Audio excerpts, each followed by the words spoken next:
Азона чебінде қайтыс болғандардың тізімдігін көрем. Маған бұйрық түсіретін құқығың жоқ. Мен бір адамның дерегін білейін деген 107-ші қосындағы Барнес сержант. Сені аздан соң жазалаймын. Шемет бір адамды азануға жіберсе, оған 200 адам төтеп беруге барады. Алайда қайтып келетіндердің саны 50-ге де жетпейді. Сенің көрермендеріңнің бәрі 107-ші қосынан асып қалған адамдар. Қалғандары өлтіріледі немесе тұтқынға айналады.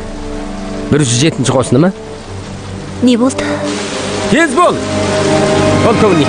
Мынау әлгі қалың жұлдызды жапсырып алған биші жігітіміз ғой. Бүгін қандай жоспармен келдің? Азона чебінде қайтыс болғандардың тізімдігін көрем. Маған бұйрық түсіретін құқығың жоқ. Мен бір адамның дерегін білейін деген 107-ші қосындағы Барнес сержант. Сені аздан соң жазалаймын.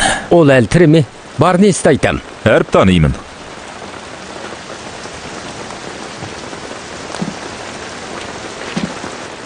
Бүгін көптеген көңіл айту хатын жаздым. Алайда сен айтқан адамның аты есімде бар. Өкінішті.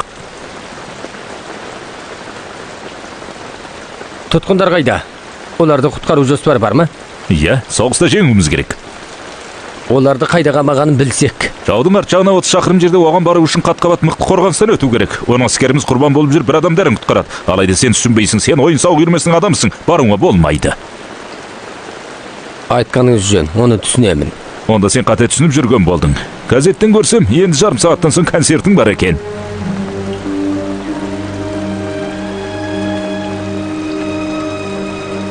Жарайды. Дұрыс айтасыз. Білген істеріңді енді албат айта беруіңе болмайды. Не істемексің? Аустралияға жаяу бармақсың ба? Басқа амал жоқ қой. Полковник досыңды өліп қалуы мүмкін дейді. Тірі болуы да мүмкін. Осылай болса да оның стратегиялық жоспары бар. Ұқтың ба? Ол жоспарлап болғанша үлгірмейміз. Стефан!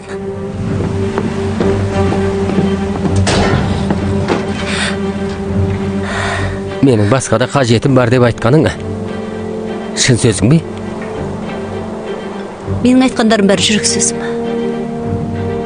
Онда жолым тоспа.